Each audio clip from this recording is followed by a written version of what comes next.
Welcome to the Arun Church podcast, where our mission is bringing life to everyone, everywhere, every day. Each podcast episode features the latest talk from our church, which are released weekly. We're passionate about Jesus, love to worship together, and are committed to changing our community for the better. Connect with us at arunchurch.com.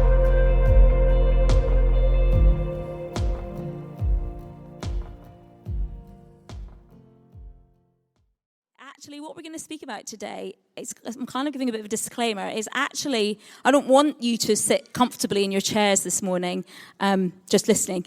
I actually want this to be something that, like when I was preparing it, when you actually stop and look at this story, if you feel too comfortable in it, maybe ask God why. Why are you feeling so comfortable in it? Because this story is a story of real pain and sorrow. Yes, there's an amazing ending that we know, but in this moment, this actually was Jesus' last chance as man to get out of what was coming for him. So it was his kind of last chance. At this point still, he could have run away.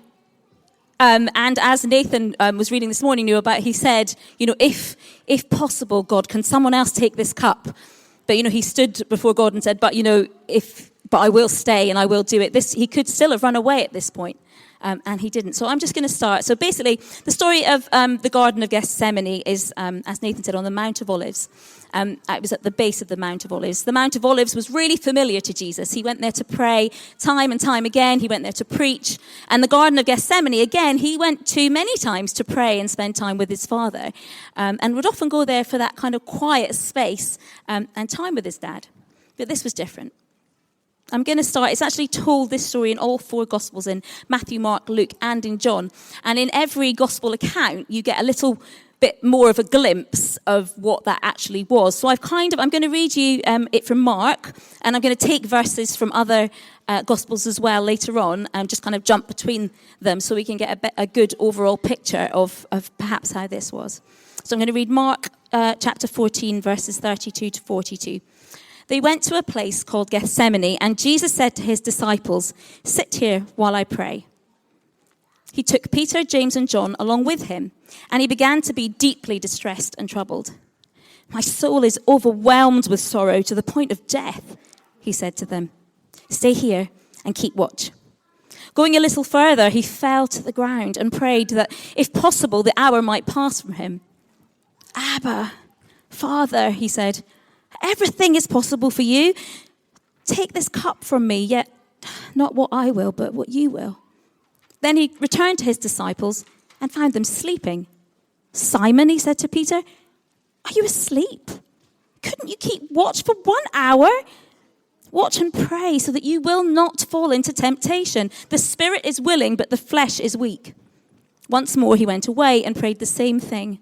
When he came back, he found them sleeping again, because their eyes were heavy. They did not know what to say to him. And returning the third time, he said to them, "Are you still sleeping and resting? Enough, the hour has come. Look, the Son of Man is delivered into the hands of sinners. Rise, let us go.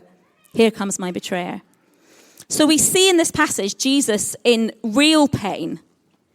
So I'm sorry if I'm going to go somewhere that's hard for you this morning, but have you ever had your heart broken? Or have you ever felt real pain?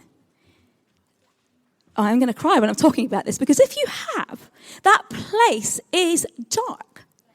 And that place is not just uncomfortable, it's overwhelming. It's real pain and sorrow takes over your body, it takes over your mind, it can make you groan, and it's deep. Jesus was overwhelmed with sorrow. He said to his disciples, Jesus doesn't just say stuff, does he? He doesn't just say stuff. Everything that comes from his mouth has deep meaning and purpose. And he said to his disciples, let me get it right. "My soul is overwhelmed with sorrow to the point of death." So he then in that moment isn't talking about death on the cross in a few days, the next day. He's talking about in that moment. That's how sorrowful he felt. I'm not sure if you've ever felt that level of pain, but that is pain. That's pain where you don't want to get up from the ground. That's pain where you want to hide. That's pain where you're rocking. And when that level of pain is just too much to bear, he wouldn't say overwhelmed with sorrow to the point of death if it wasn't that level of overwhelming sorrow. So what does Jesus do with this? Jesus acknowledges his sorrow. He acknowledges his pain. So we're Brits, right? Most of us, not all of us. And you know what? When we see people from other cultures, they sometimes handle things differently than we do. I started watching a documentary the other week called The Stiff Upper Lip about the history of emotion in Britain and the history of, where that's come from and why that's come. And, I don't think we really like that as much these days, generally. But we do, it's a bit of pride in, just keeping it together. But Jesus in this moment, didn't keep it together. He was overwhelmed. He fell on the floor with sorrow. He fell on the floor, and as we'll read in a minute, in one of the other Gospels, it says, he sweated blood. That's messy pain. That's messy, uncomfortable, physical pain. He acknowledges the pain. He says to his disciples, and he says to his Father. So I don't know if you noticed at the beginning, so what he does is he comes to the garden with all of his disciples, but he's not overwhelmed with sorrow at that point. He walks to the garden with them after the Last Supper. This is what he does next. His disciples stay. He chooses Peter, James, and John. Now, when we look in the Bible, they're often the ones who go with Jesus. So I'd like to think that they're kind of like his best mates in a way. They're his trusted three that he takes with them. So he chooses them and he brings them with him. And then he says to them, my soul is overwhelmed with sorrow to the point of death. So he chooses some people who he knows he can trust. And I was thinking about this and thinking, why did he do that? Was it for them? So they could see and then they could write down an account and tell other people? Probably. But it was also, I think, for Jesus. I think he wanted his friends with him to help strengthen him. Have you been at that point where you are low and you're in this valley of pain and sorrow, and sometimes we can not contact our friends, we can leave them out of things because it's too much. Maybe we don't want to make ourselves vulnerable.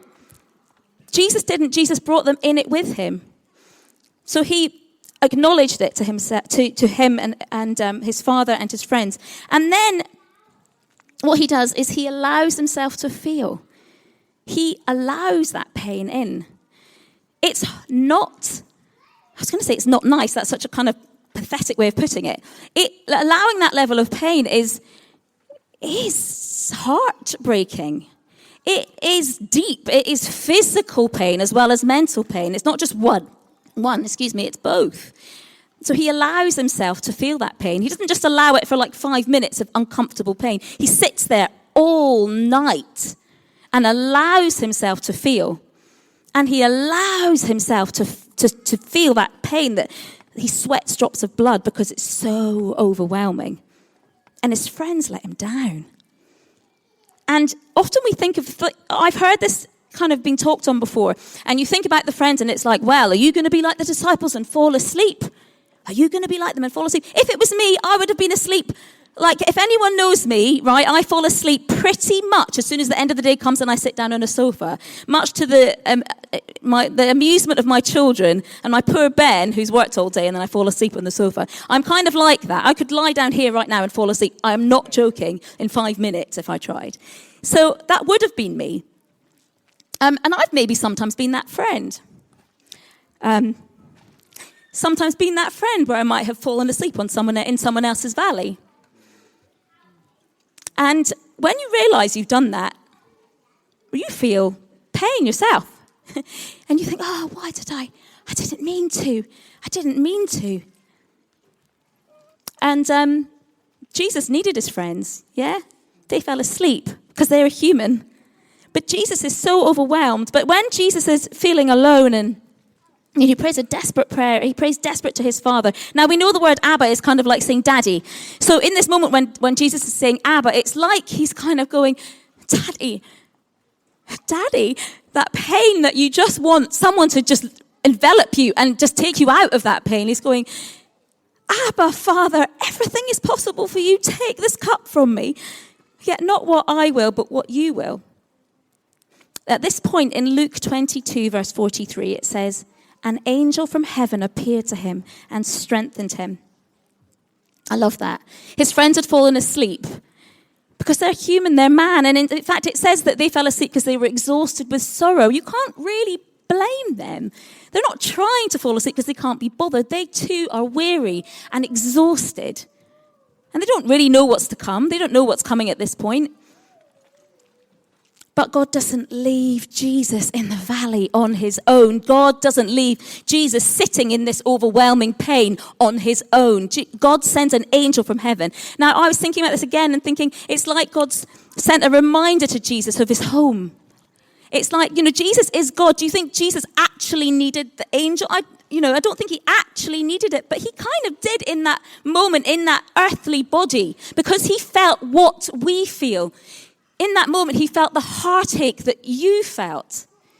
He felt the heartache that you felt, even in that darkest moment that you felt it, when you think no one else understands. That's what Jesus was feeling right now.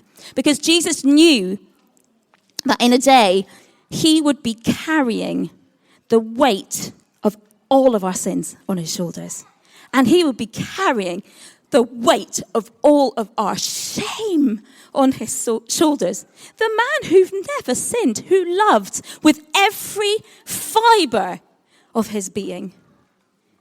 Now, I don't know about you, but if you've ever done anything wrong or thought something you shouldn't do, from the little things to anything bigger, the shame that you carry is so uncomfortable. Jesus had to carry our shame, and he was sinless. And he had to carry that. Now,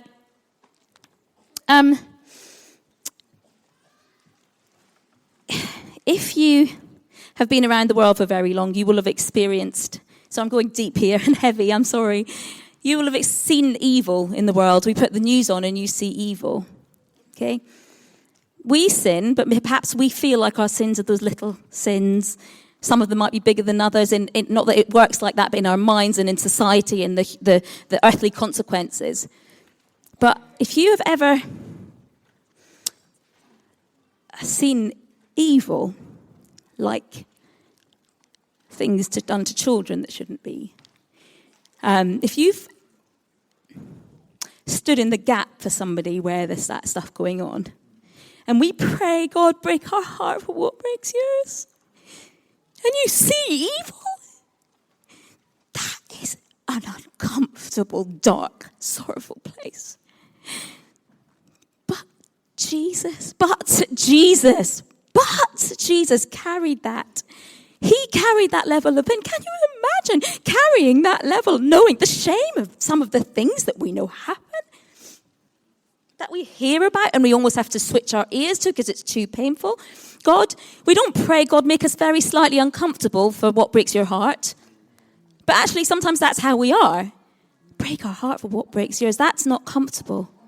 So we need to allow, sometimes, we can't be walking around all the time in black with sackcloth and, I'm not talking about that. I'm talking about allowing that in a place with you and God and with some of your close friends. Sometimes allow that. Acknowledge the pain. Allow yourself to feel. And then what does Jesus do? Jesus goes back to his disciples for the third time. And he's disappointed. Sometimes we can read it, are you still sleeping and resting? Look, the hour has come and the Son of Man is delivered into the hands of sinners. Rise, let us go. No. He's like, are you still sleeping? Like he's woken them up twice already. Are you still, like he's told them, yeah, he's told them. And these are his closest friends. These aren't the ones on the periphery that maybe he's only just met in this ride into Jerusalem and have gone, yay, Jesus. These are the people who've walked with him. I've got ugly tears, not. These are the ones who he's walked with and they're sleeping. And he says, yeah, are you still sleeping and resting? Look, the hour has come and the Son of Man is delivered into the hands of sinners. Rise, let us go. So in this moment, this was Jesus' literally last chance to run. because he could see them coming and he could run, bolt. You block the way. I'm going this way. He didn't. Jesus awakened his disciples and he moved and he walked into his destiny. And in that moment, after being in that night of pain and sorrow, and then being strengthened by the angel and being with God, he moved. Because what did Jesus know? That wasn't where he was staying. And yes, he was going to go through even more pain. But God said that was not the end. That was not the end. Jesus walked through the valley. He didn't make the valley his home. So he acknowledged his pain. He allowed his pain, but he didn't stay. He did say he sat, but when the time was there, he got up and he moved and he walked through the valley. And who is grateful that he got up and moved and walked through that valley? Who is grateful that he sat in the pain, that he sweated drops of blood at that point where it's messy. You read it and you think of sometimes little droplets of blood dropping to the floor. What happens if you get a little cut on your finger, you bleed, you wipe it on your clothes? What if you're sweating blood? He'd be covered in blood. And his disciples, what would they think when he woke them up? Are you still sleeping?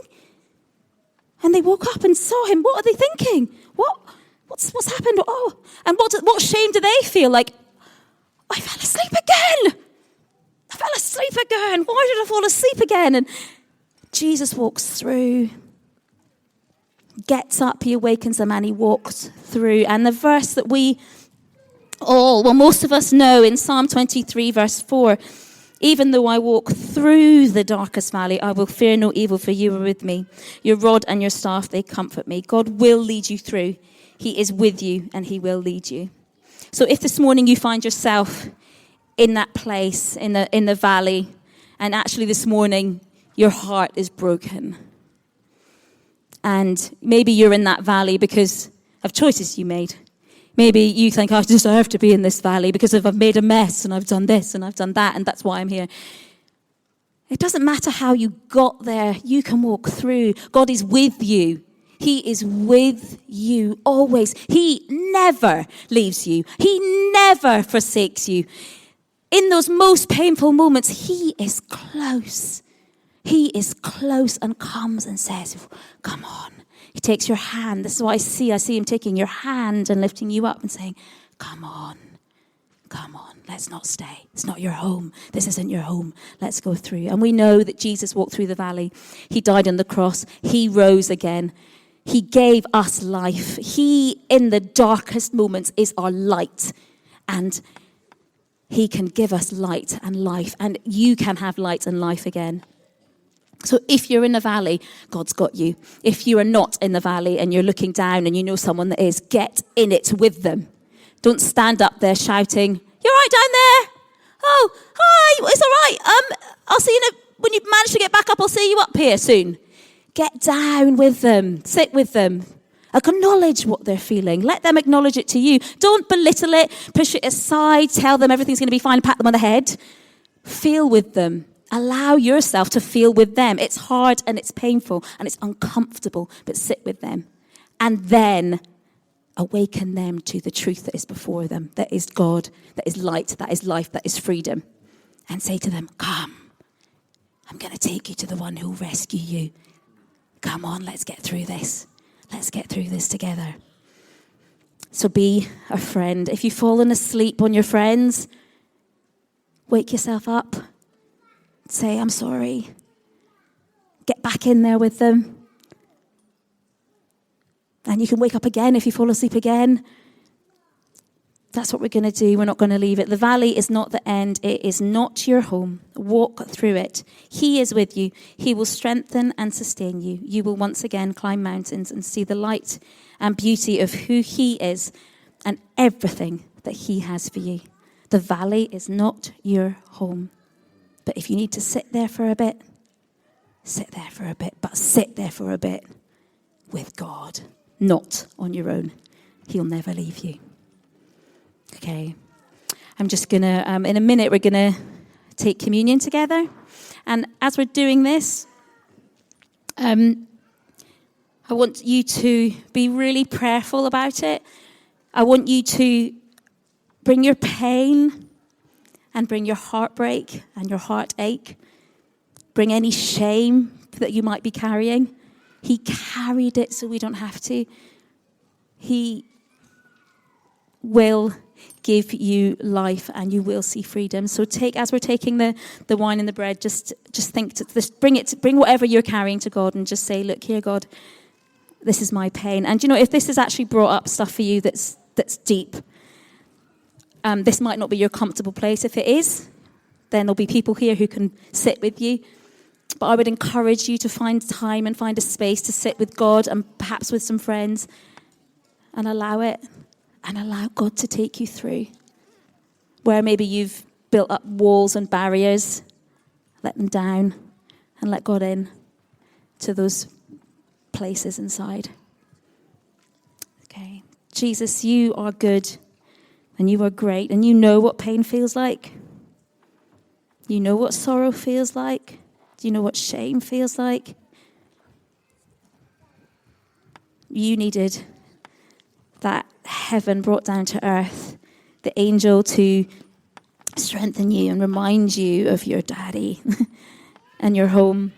And so, God, I pray that that your kingdom would come here on earth as it is in heaven, that you would come, that your kingdom would be known here, that you would strengthen everyone who needs strengthening, that you would waken all of those who need wakening.